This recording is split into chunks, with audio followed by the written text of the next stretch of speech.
Il-ġimgħa fil-għaxija l-Prim Ministru Joseph Muscat għamel l-aħħar diskors tiegħu u għalaq kapitlu ta' 12 sena Mexxej tal-Partit Laburista u 7 snin Prim Ministru ta' Malta. 12 sena li matulhom wellet moviment ġdid li ta' tifsira ħajja lill-ġenerazzjoni rebbieħa. Ġenerazzjoni rebbieħa li tat lill-Moviment Laburista 10 rebħiet elettorali. Buħud minnhom kienu l-akbar rebħiet qatt irreġistrati fl-istorja politika ta' pajjiżna. Dr. Muscat temm l-aħħar diskors tiegħu bl-istess mod li beda l-ewwel wieħed tiegħu fis-sala taċ-Ċentru Nazzjonali Laburista 12 sena ilu. Rrid intemm eżatt kif bdejt dik il-kelma li tiġbor minn fejn dejjem ġibt is-saħħa u l-ispirazzjoni li żammitni għaddej kuljum li servejtkom li tfisser dak li nħoss għalikom u għal Malta u għawdex tagħna. Inħobbkom. Joseph Muscat għamel referenza wkoll għal dak li kienu qalu fuq u esponenti nazzjonalisti f'Ġunju tal-2008 meta fl-età ta' 34 sena kien għadu kif laħaq mexxej tal-Partit Laburista. Qaluli li kien hemm xi ħadd fid-dar ċentrali tal-Partit Nazzjonalista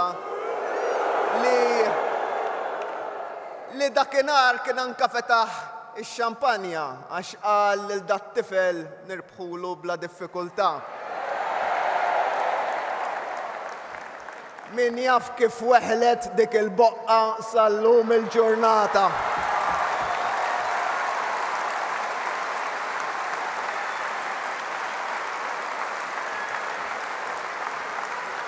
Kont qedtilkom li se nirbħu.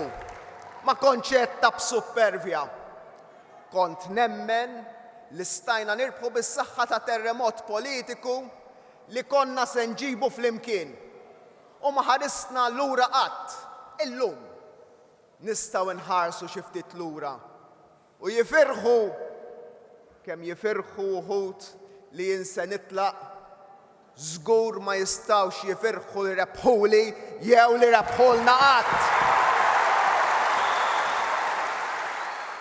Dr. Muscat sostna li minkejja li fija ħafna sabiħ il-kariga ta' Prim Ministru iġib magħha diversi mumenti diffiċli.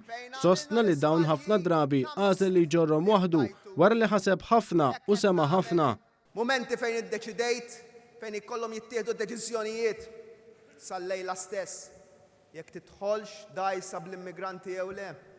Fejn minnaħa kolli nżomm sod ma' pajjiżi oħra biex nara li kull immigrant li jidħol f'pajjiżna ikollu futur anke f'pajjiżi oħra u min-naħa l-oħra id-dinjità li ngħinu lil kull tifel u tifla li ma nħallu l-ebda ħajja tiġi ssungrata.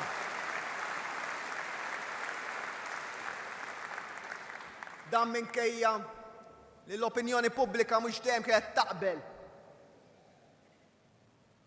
Jien qatt ma mexxejt bil-Facebook u mnalla ma kienx hekk. Mexxejt bil-kuxjenza tiegħi b'dak li nemmen li huwa ġust, dak li nemmen li jimxi mal-prinċipji tal-pajjiżi, tal-prinċipji soċjalisti demokratiċi li nemmen fihom. Fakkar fil-mumenti fejn baqa' jiddefendi l-istituzzjonijiet anke meta dawn iddeċidew kontra l-gvern. Sostna li dejjem emmen li l-istituzzjonijiet f'pajjiżna huma b'saħħithom u l-gvern tom lodod biex jissaħħu. Għamel referenza wkoll għal mumenti fejn bħala Prim Ministru ħa id-deċiżjonijiet. U anke l-mumenti tul is-snin li kont Prim Ministru rrekjedew li xi ħadd jerfa' responsabilità politika. Dejjem ħadthom dawn id-deċiżjonijiet u fl-aħħar ħadd id-deċiżjoni waħdi fil-konfront tiegħi stess. Dan minkejja li bqajt bl-appoġġ tal-grupp parlamentari kollu tiegħi sal-aħħar u bl-appoġġ tagħkom sal-aħħar u ta' dan nirringrazzjakom.